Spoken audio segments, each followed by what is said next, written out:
Welcome back to Niche Marketing Monopoly, Million Dollar Business Positioning. I am Paul Rhines, your host for the program, and this is Module 3, Copyrights and Copywrongs. I am going to go ahead and just jump right into the Module 3, where we're going to be looking at some of the common mistakes and things to avoid, pitfalls to stay out of the way of, and additional things that are really just hard and steady reasons to follow certain practices.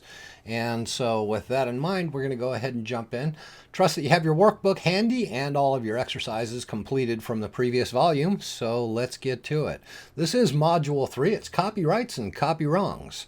And really comes down to a simple understanding that I could summarize this entire chapter with is there are a million ways to blow it when you are doing copy. Whether it's a sales video, whether it's a written letter, whether it's a banner ad, there are a million ways to blow it. And there's only a handful of ways to actually catch that star. You need the perfect lasso, you need the perfect conditions, and you need to have a great throw with it. So copyrights and copywrongs become something really significant. And so where we're going to start is with the tenets of effective copywriting.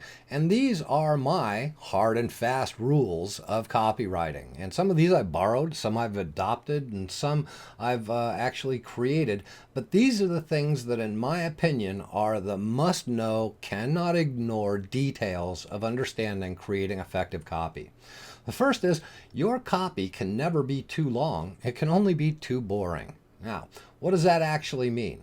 Well, if your copy is 6 pages and it's compelling, it's not necessarily too long because it's compelling. And if it's only 1 paragraph and it's boring, it's too long. You know, it's kind of like you can think of this, the theory of relativity, when Einstein asked somebody to explain, a young student asked Einstein to explain the theory of relativity. And he said, well, relativity can be thought of like if you sit down on a hot stove, a second seems like forever. But if you're out with a beautiful woman, an hour can go by and it seems like a second. So that's relativity. And the same holds true with copy. As long as your readers or viewers are engaged and it's compelling, it cannot be too long. If it's boring, any short copy, 2 sentences, can be too long. So that's a tenet of effective copywriting that I always start with is your copy too long, too boring? Is the yardstick to measure that by. I apologize for my tongue-tiedness there. So different people are motivated in different ways and for different reasons. That's the next tenet of copywriting we need to understand. Different people are motivated in different ways and for different reasons. So once you understand that, you'll understand that crafting your copy comes down to understanding that those same different people have different attention spans. And those attention spans dictate the way that you can approach the viewers, the readers, so that you maintain the interest and attention span of the most people in the shortest period of time. And there's a structure to doing that we're going to explore later on. For now, though, it's just important to understand that different people are motivated in different ways for different reasons, and those same people have different attention spans. Next tenet of copywriting is if you can define a problem better than the person who has the problem, that person automatically assumes that you have the answer. So what does that actually mean? Well, if you can put into words what it is that someone's experiencing, and you can do a better job of it than they themselves could do, there's an automatic assumption on that person's part that you must also have the answer. Otherwise, you couldn't possibly deliver a meaningful overview of what it is they're experiencing unless you had already been through it. Next tenet of copywriting is the less said, the better. And that generally comes down to weighing against boring versus too long versus compelling. But ultimately, the shorter your message is to create the same result, the better it is. If you have a 6-page letter that's converting at 20% and you have a 2-page letter that's converting at 20%, better that you use the 2-page letter. And what you'll find when you trim down from that 6-page letter to that 2-page letter is you're able to get rid of a lot of details because details don't matter. And that's the next tenet of copywriting. You don't need to tell them everything they need in order to know how to build a bridge. They just need to know where the bridge is and that it's there for them to be able to cross it. So details don't matter. The next tenet of effective copywriting is that you shape the meaning of your message. Now, some people in the media call this spinning. But the reality is you determine what your message is, and you have control over being able to package that message any way that you want to. And again, there's models for these things that we're going to go through as we continue through the program. I'm not going to just tell you, here's the things you need to do and hope that you get it and understand it and have a plan for it and a methodology for working through them. That's what this course is. It's going to address all of these things. Next tenet of effective copywriting, and this is just marketing in general, in my opinion, from all of my experiences, don't walk on the tracks. And what that actually means is don't ask for feedback from your friends and family. The reason is because they don't know as much about this subject as you do. They're likely not going to understand what it is that you are intending to accomplish, and you'll oftentimes find yourself explaining yourself when people start asking you, well, why is this like this? And then you start to try and explain yourself, and now, rather than getting the reaction you wanted, which was the support and accolades for all the hard work that you did and this amazing copy that you created, you're having to justify and explain. Don't walk on the tracks. Don't set yourself up to get hit by a train. It's not the train that's coming from ahead that gets you. It's the one that comes from behind that you can't see. A much better thing to do is to make them ask you, what are you doing that's creating all of this sudden business? What are you doing that's got this phone ringing? What are you doing that's creating all these mails? Why is your PayPal account going through the roof? Believe me, I've done it. It's a great joy. It's a wonderful thing to put something together, put it into action, and then have people ask you, what is it you're doing, rather than try and share it with them prematurely before it's ready to go and have to explain to them why it is that it is what it is. Ultimately, doing that often enough can literally take the wind out of somebody's sails, because the next most likely action that you're going to take after somebody doesn't give you those accolades and recognition for all the hard work you've done to create this amazing copy is you're going to go to somebody else and you're going to share it with them in hopes of finding that. And then you're going to do the same thing after you talk to that person. And ultimately, you've spent a ton of energy. You still haven't gotten it done, processed, finished, and out. And you found yourself explaining and justifying why you're doing things the way you are rather than just doing them. So don't walk on the tracks. Make people ask you what you're doing. I've done it. It's a great joy, believe me. Other important factors. The goal of effective copy is that it gets the most people to take the most action from any given audience. And it's as simple as that. So when you're looking at copy, whether it's a billboard or whether it's a sales video, whatever it is, the goal is to get the most people in any given audience to take action. Now, I know that sounds simple, but it's something that we're actually going to address later on again in the program, because this is something where people miss the mark quite often. Other important factors. Ask yourself these questions. What is it that you want your viewer or reader to do? And get clear on that. And why does the reader or the viewer want to take that action? Get clear on that. And then, what is the thing, the one thing, that if you introduced it to your copy that would make virtually all of them want to do that? Now, this is a lesson in human psychology, but here's the reality. While doing business or in life in general, you're going to encounter either obstacles or opportunities. And it's my belief that you decide what they are based on how you handle what's presented to you. And I won't just tell you that that's a generalization and this is how you should, approach things. I'll give you a specific example of how this is true. When my company started a division to do streaming video for San Diego businesses, I had a bank of telemarketers that were calling San Diego business owners to introduce them to the idea of having a video on their website. And in 1998, people weren't enthusiastic about the internet. They weren't believers in the internet as a marketing tool. They were overwhelmingly skeptical about the whole thing at that point still, as a majority. And so one of the things that they ran into was the gatekeeper issue. And what that means is that they would contact businesses and want to talk to the business owner, and the gatekeeper would shut them down. And so I listened to a couple of days of this and heard endless messages being left. Sure, please have him give me a call at, and calls not coming back in, or leaving messages, and while they're in the middle of another presentation, somebody does return the call, and now you've got to get rid of that call. So it had all of these complications to it, and overwhelmingly they were getting demoralized because they weren't able to get past the gatekeeper. She was stonewalling and really shutting them down.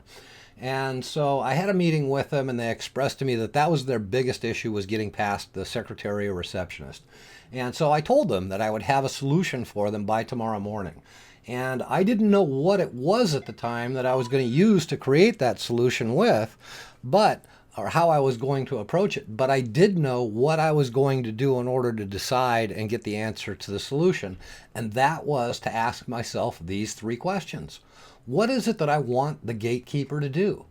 Why does the gatekeeper want to do that? And what one thing, if I introduced it into the copy of their sales presentations, would make virtually all of the gatekeepers want to do that?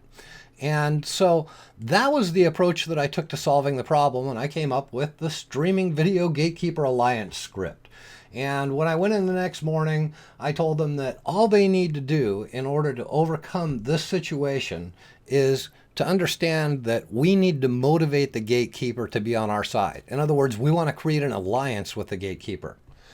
And so, okay, it's great to say, well, we want to make an alliance with the gatekeeper, but how do you actually go about doing that? And so what I did was I started asking myself those 3 questions. What is it that I want the gatekeeper to do? Why does the gatekeeper want to do that? And what one thing, if I introduced it into their sales copy, would make virtually all of them want to do exactly that?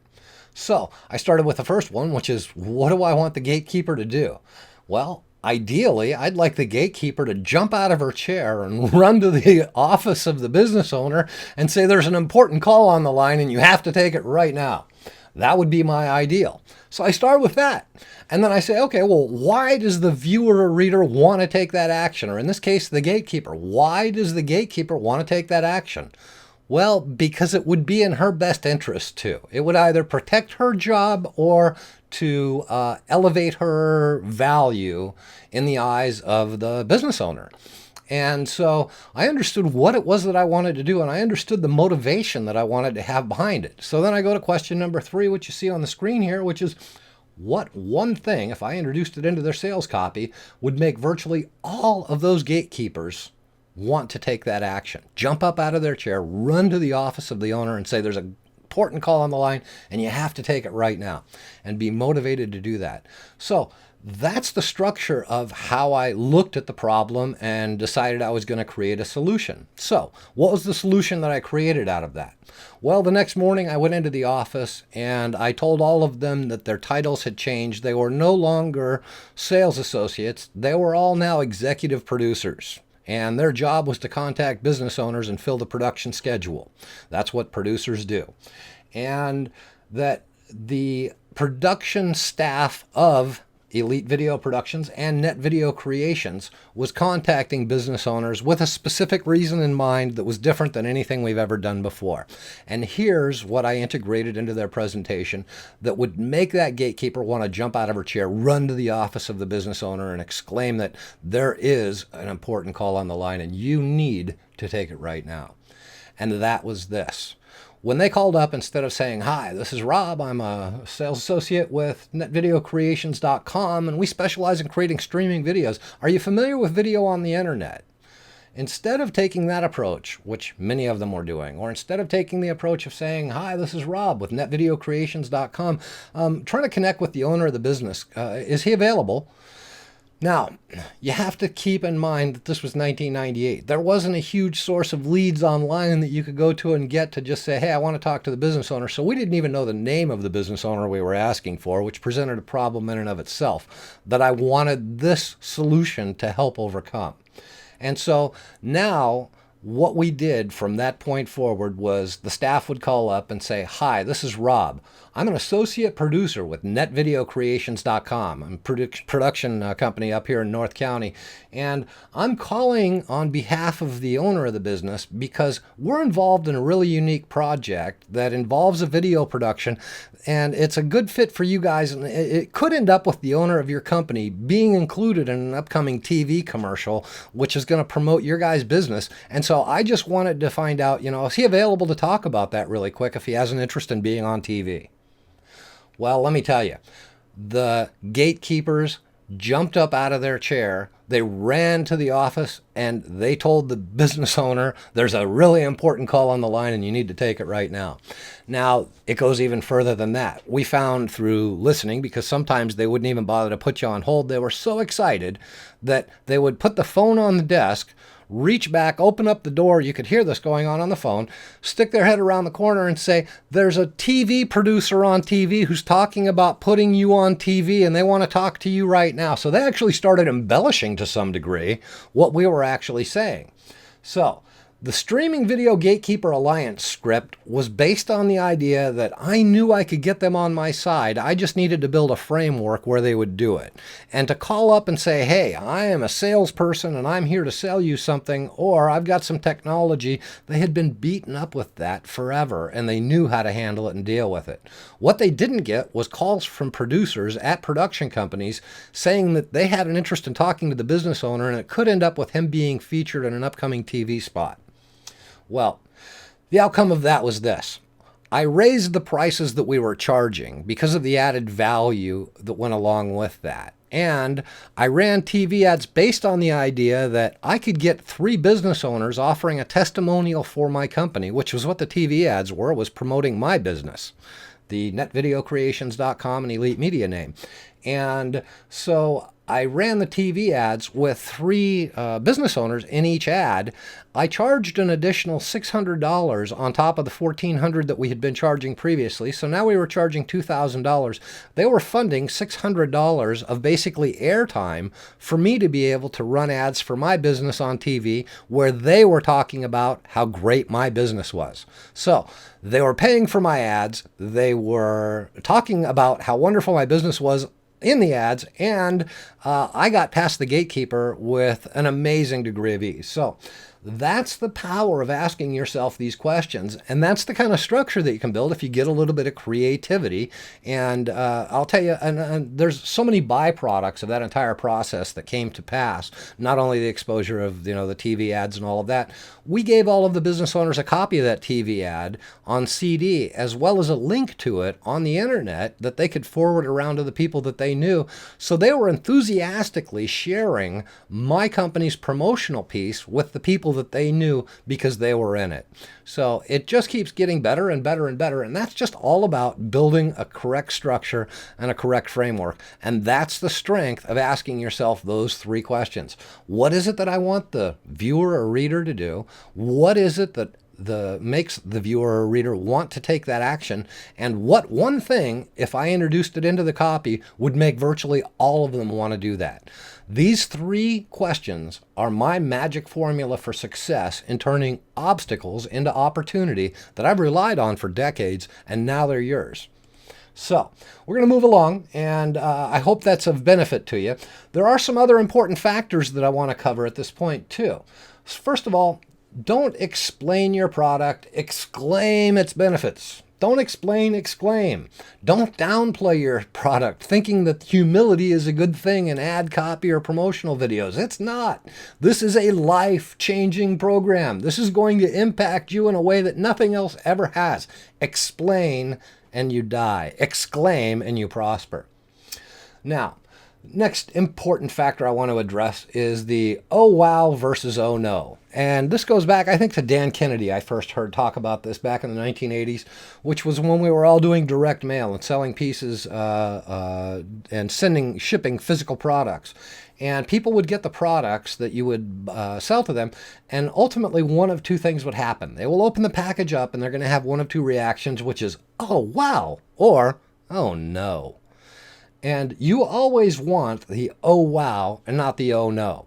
So that's something that I've also used as a yardstick for measuring in the deliverability of my products and packages. That's how we evolved from just delivering a video, which was a training program, to video training systems. Because when they open the package up for that whole training system, it's definitely an oh wow. When they open up a box that's just got one VHS tape in it, it's oh no. So we really want to maximize the oh wow versus oh no, both in terms of packaging and presentation and your product. The thing that goes along with that goes back to Copywriting 101, it's been taught since the beginning of time, is so what versus now what. When somebody gets done reading your copy, they're going to have typically, or listening to your video or your sales presentation, they're going to have one of two reactions, which is so what or now what. So what means you probably talked about yourself a lot and your organization a lot and why you have the best solution. Now what means they're ready to take action and they want to know what to do next. They're waiting for the call to action. So what versus now what? And if you've talked about yourself too much, you're going to elicit the so what response. However, if you talk about your avatar's challenges, their hopes and dreams, their fears and frustrations, and you let them understand that you know what it is that struggling means to them, you'll take them to a place of now what as opposed to so what. So this is, again, something to be mindful of while you're drafting your copy or your scripts. It's so what versus now what. When you got done reading the copy that you just wrote, do you feel compelled to say so what or what next?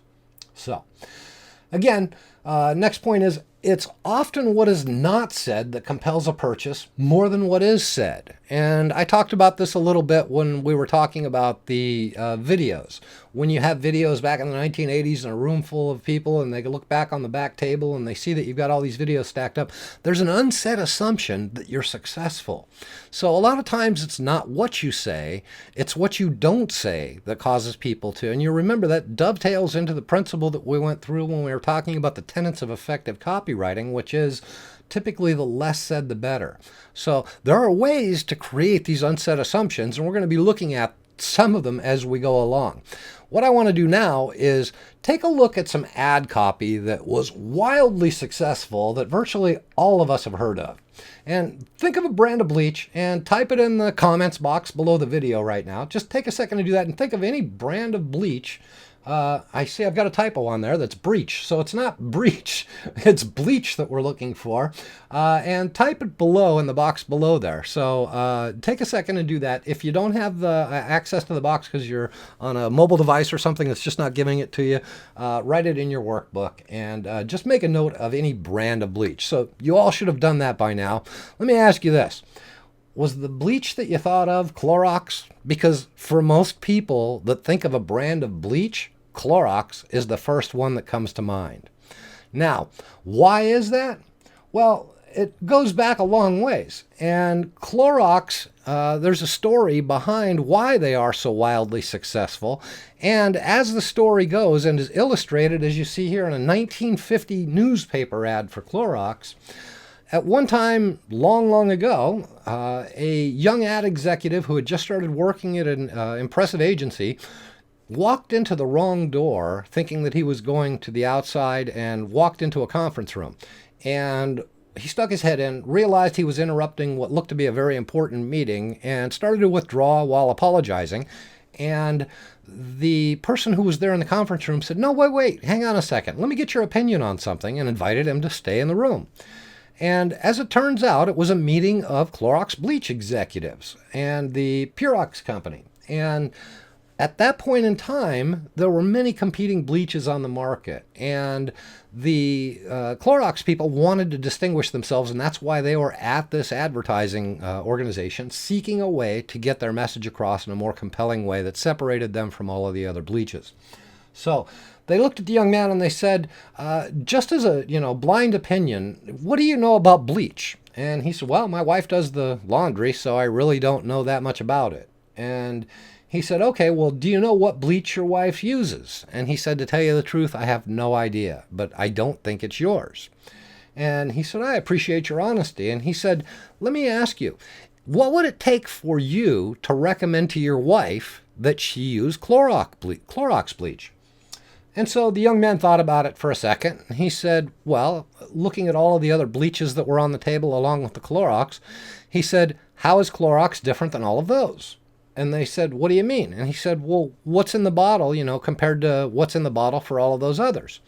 And at that point in time, they looked at him and said, nothing. Bleach is bleach. It's all the same stuff. And he said, you mean the bleach in that brand is the same as the bleach in your brand? It's just bleach is bleach? And they said, yeah, bleach is bleach. One thing's the same as the other. And he said, well, if that was the case, I would just tell my wife to buy Clorox because no other bleach can get our clothes whiter. And there was born an advertising campaign that lasted for some 30 years. Clorox, no other bleach gets your clothes whiter. Now, that was a true statement because at that point in time, bleaches have evolved and bleaches have different formulas and compounds and things like that now. But at that point in time, bleach was just bleach.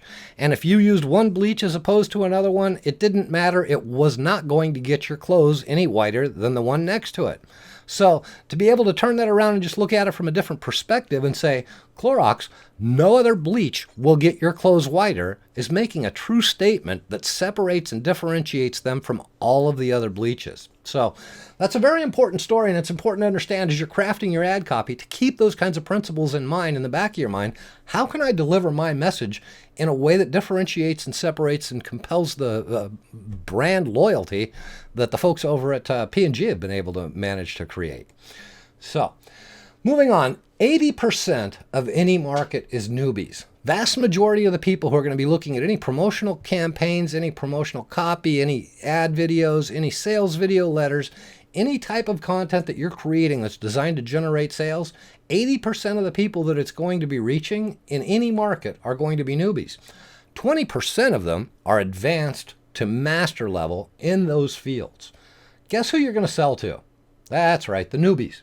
You see, because the newbies are looking for solutions and answers. They know that there are people out there, a 20%, that are advanced and masters and that are making money. And they want to understand how it is that they go from where they're at to where they want to be, which is in that 20%. So you always want to sell to newbies. That is a point to maintain in mind, again, while crafting copy. You want to make sure that you're appealing to somebody who's not familiar with success in this field. They may be familiar with the tools that it takes to become successful. They may be familiar with the techniques, the models, everything like that, but they're not yet familiar with the success that they want in that field. And those are the people that you want to sell to. Now, in order for those newbies to buy from you, they need to have a feeling of assured confidence. And that's required to get somebody to say yes. And in order to have an assured sense of assured confidence, people need to first have trust in you. Assured confidence comes from trust. Trust often comes from relatability and credibility. So you want to be able to relate it to the viewer or your avatar. And that's the value of having an avatar, is because your relatability value escalates dramatically. And you have to keep in mind that there are two sides to every presentation, you and the listener, reader, or viewer.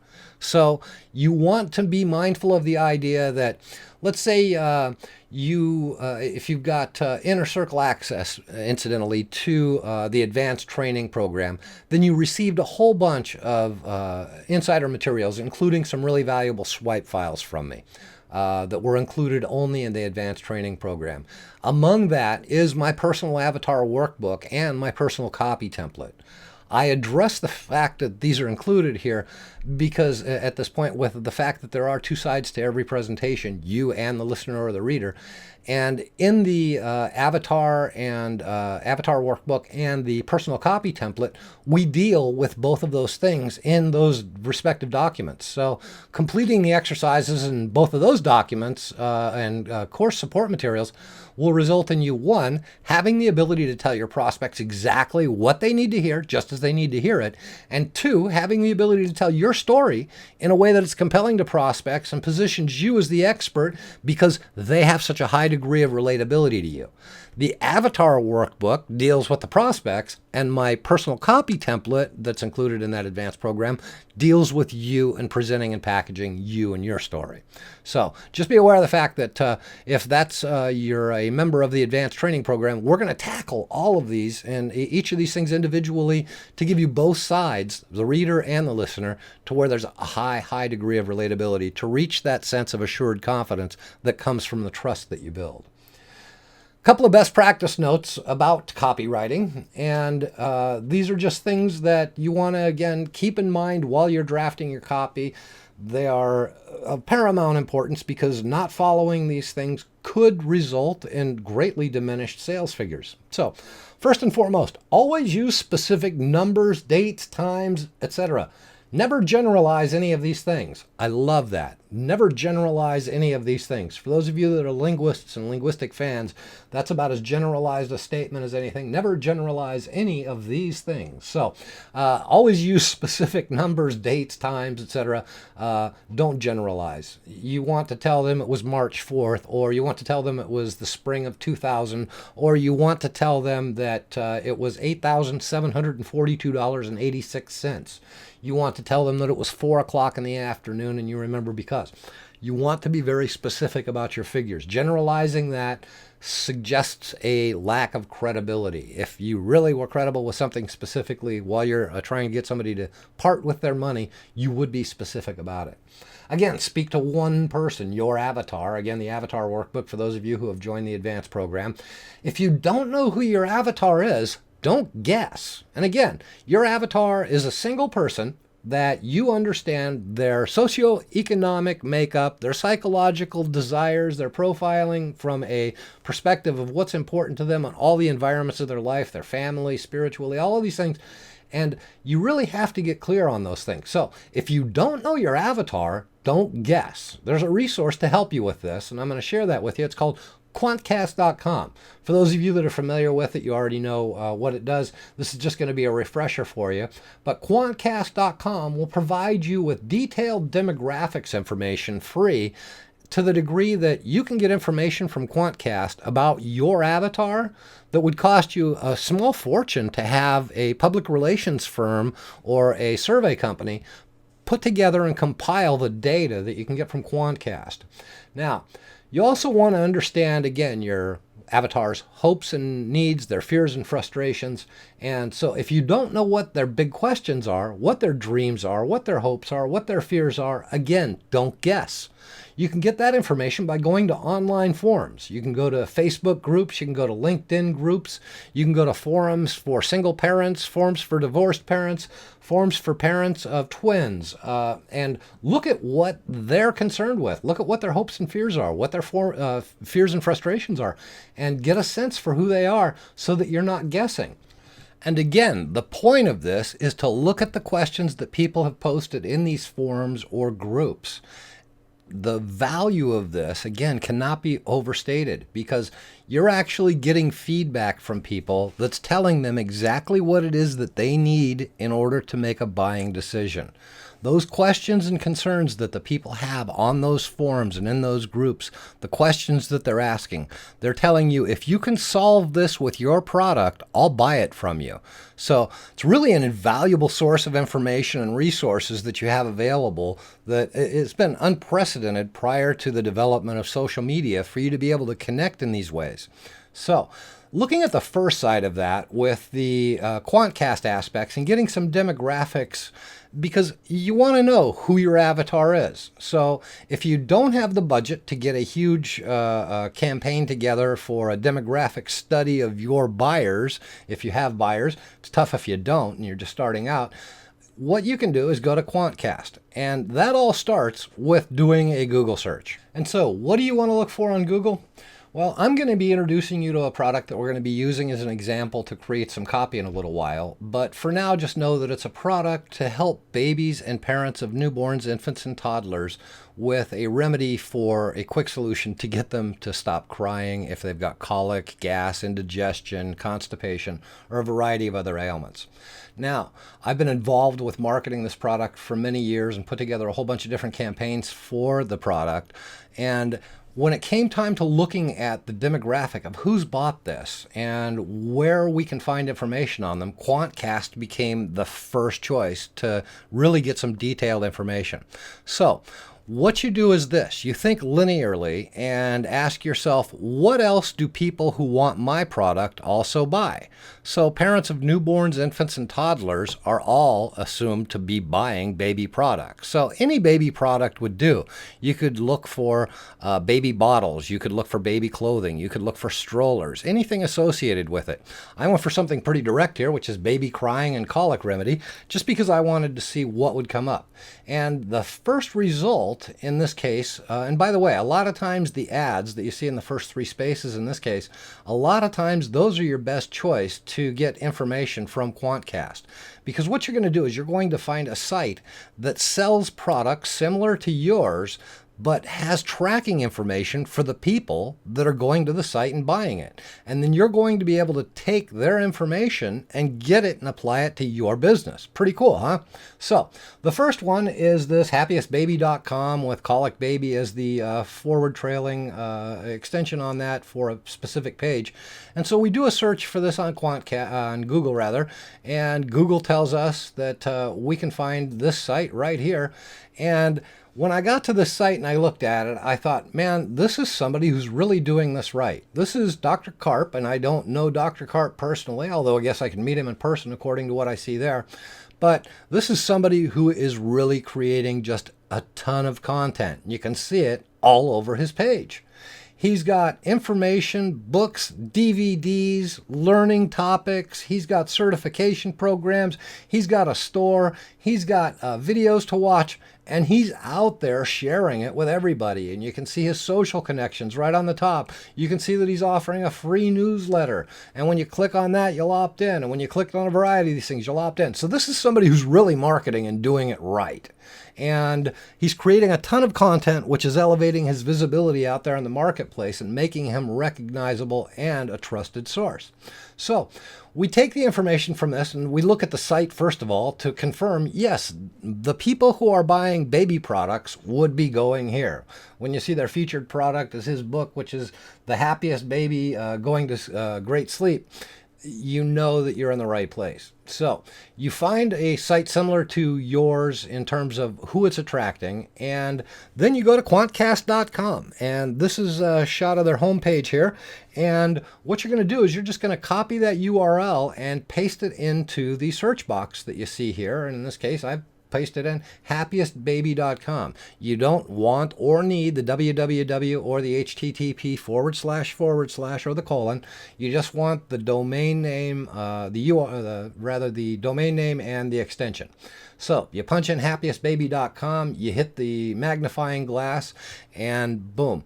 The next thing you know, you're returned with these amazing results with incredible data and information that you can take a look at and go through. It tells you how many people are going to this site. It tells you how many visits the site's getting. It tells you how many page views the site's getting.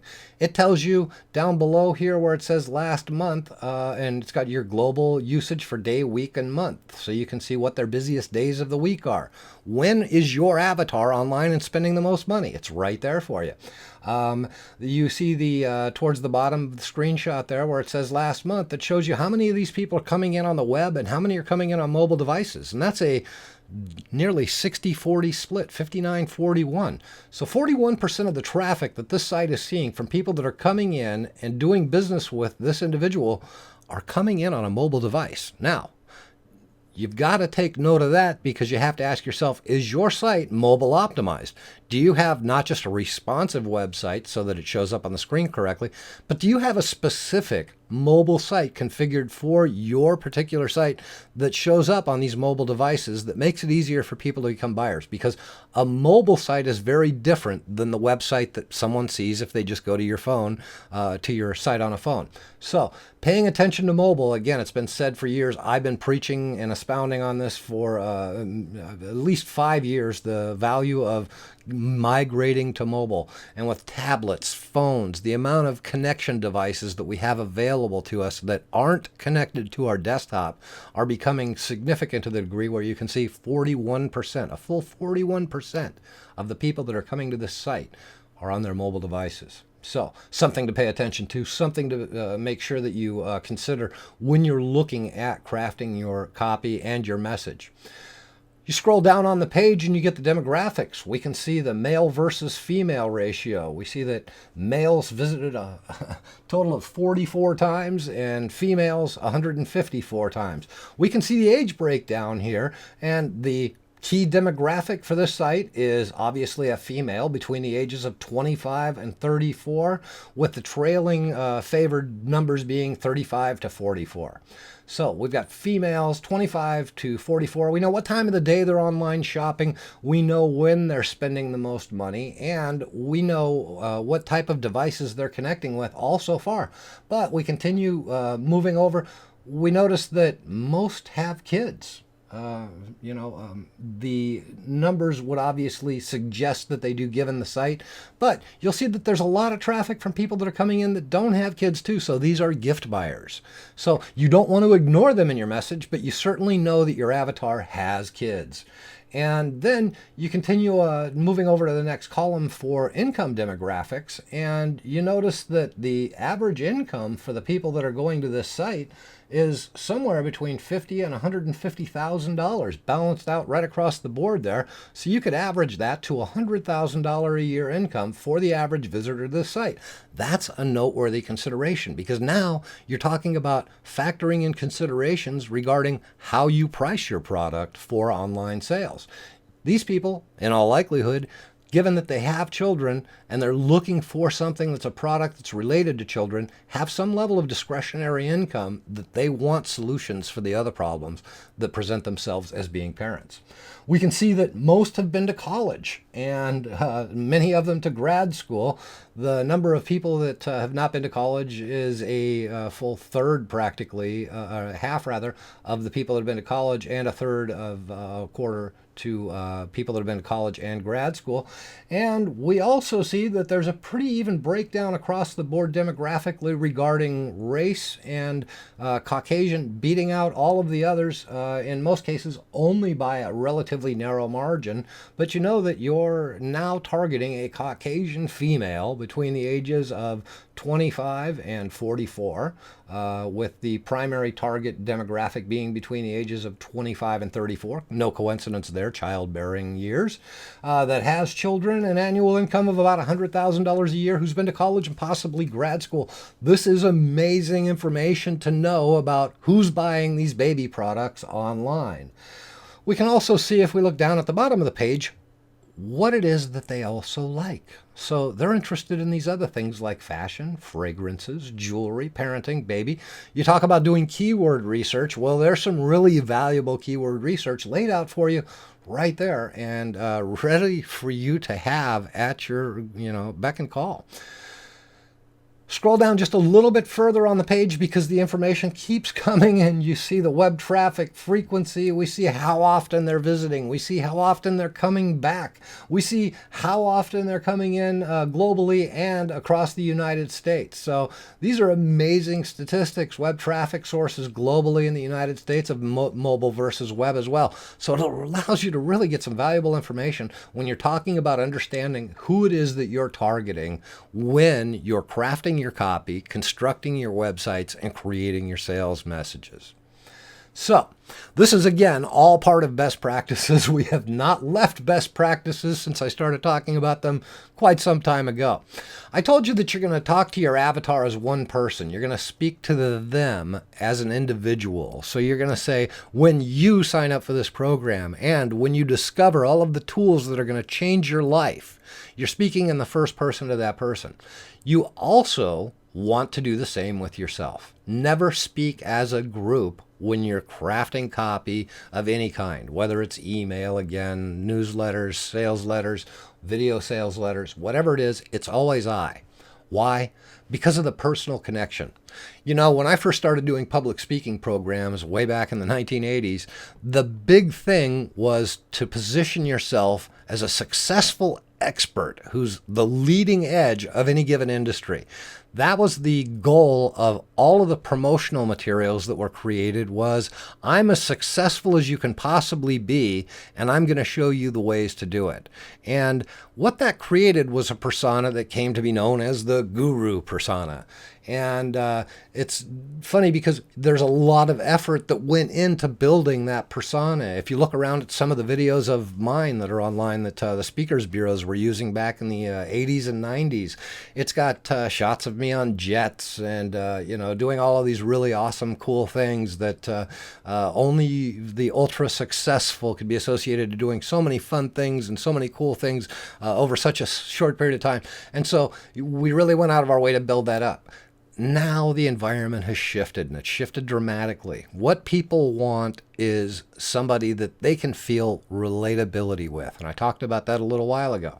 That's why, in fact, at the very beginning of this program, at the introduction of Module 1, I introduced myself and told you how you can connect with me on various social platforms, because I want to be seen as somebody who's accessible, who's relatable, who's just been through some of the challenges that you have and has discovered the answers and managed to put them together in a cohesive fashion that has value to people like you.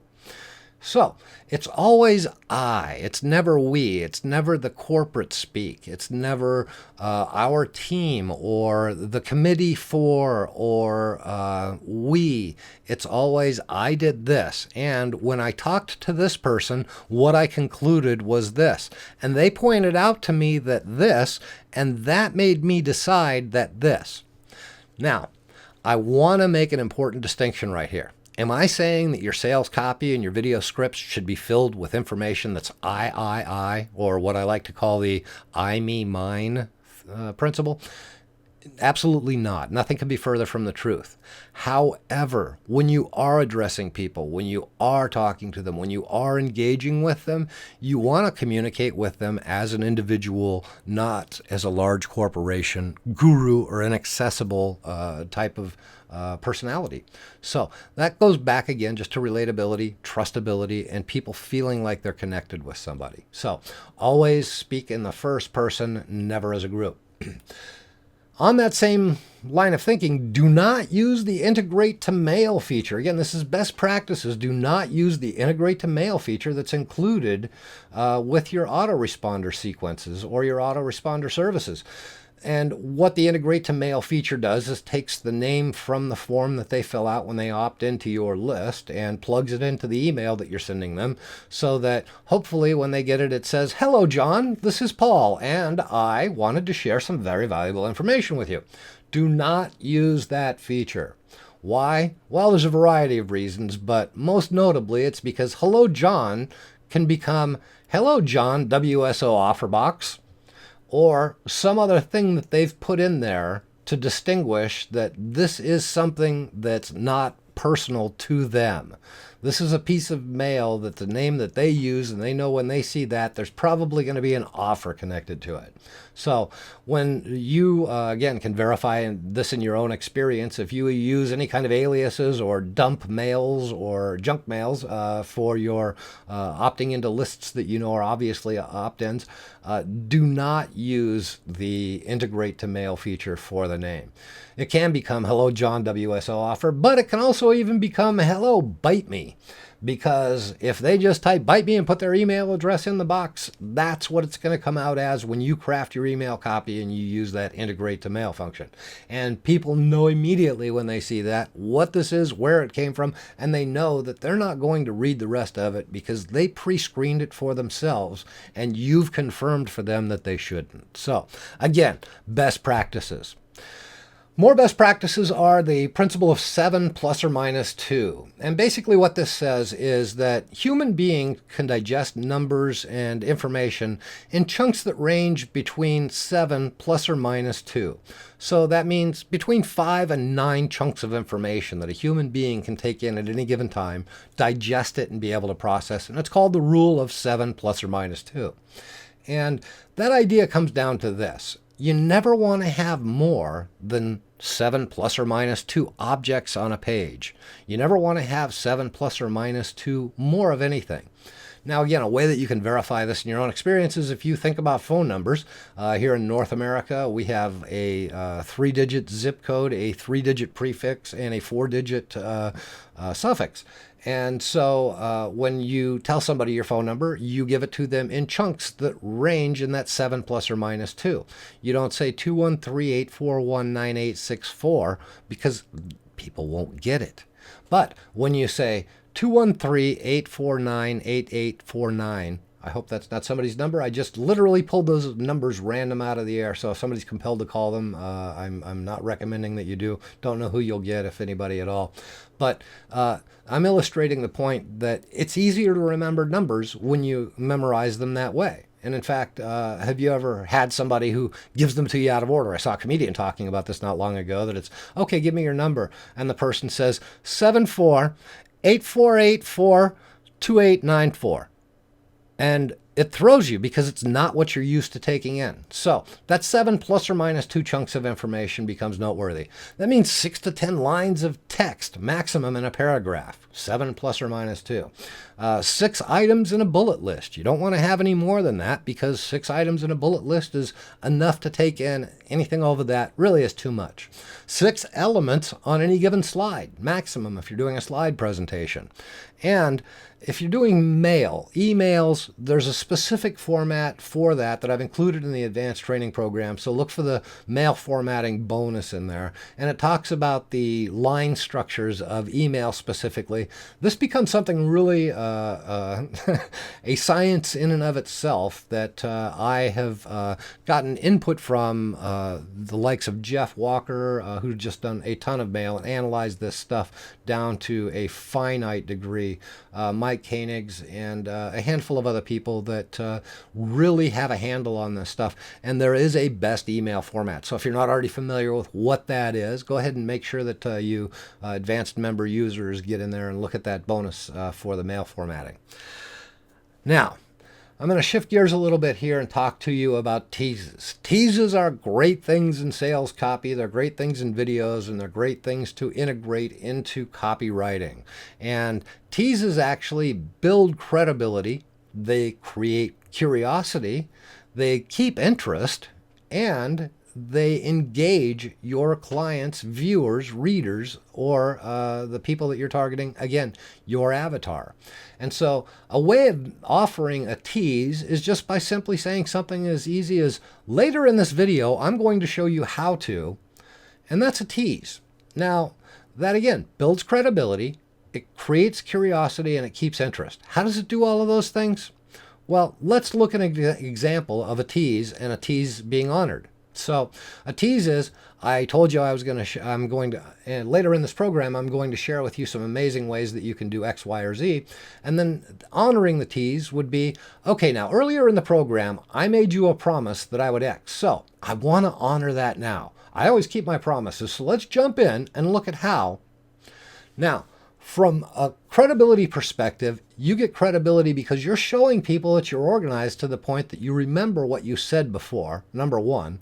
You're showing that you keep your word, number two. And number three, you're actually telling them, I always keep my promises. And that's an important thing to do. Now, of course, you want to be able to walk with that level of honor and live your life at that level. And I trust that somebody who's going to the effort and time and energy and expense to go through a training program like this is. So it's important, though, because what you've done when you offer a tease and you honor it is you've set up an opportunity for you to prove to yourself that you're going to keep your word, rather to prove to the viewer that you're going to keep your word. And so that's important. This is a subtle means of doing this that I've been teaching to salespeople for a long time, where they're in a presentation and they say, okay, well, later on I'm going to share something with you that's going to explain to you how to X. And then the salesperson later on in the presentation asks them, so do you remember when earlier I told you I was going to X? And they say yes. They're giving you a positive acknowledgement.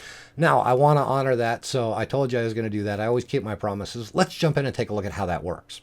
So this is a really subtle but a great tool. So tease and honor your teases. That wraps it up for this module. I am going to assume that you have gone through and completed all the exercises in the workbook, caught all of the purple text along the way. If you haven't, go back through and fill in those blanks on your workbook. Believe me, it is a little extra work, and I know it, and it's a lot to take in sometimes, but that's why the workbook is so useful, and you'll find it's much easier to digest all of this when you are doing it with the workbook. And again, I think you're worth the extra effort. So the next module, we're going to take a look at what every buyer wants and how to give it to them right now. So until then, I will see you in the next video.